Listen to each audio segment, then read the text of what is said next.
Va, no sé com explicar això. Crec que he gravat una psicofonia. Us poso un context. Estava jo sol a l'església de Gironella. Vaig entrar a fer els planitos que faig sempre pels meus vídeos. I de cop vaig escoltar darrere meu com si algú s'hagués ensopegat. I pensava que era el meu amic que havia tornat a entrar a l'església perquè havia anat abans que jo. Llavors, paro de gravar, em giro i no hi ha ningú.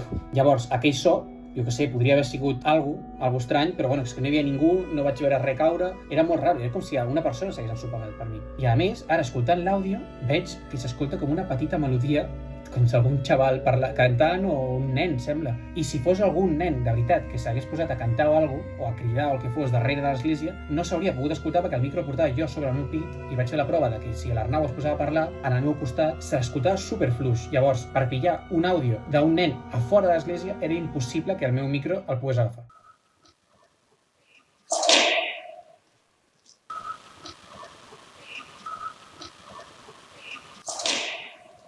No sé, potser són paranoies meves, però ja em direu què opineu.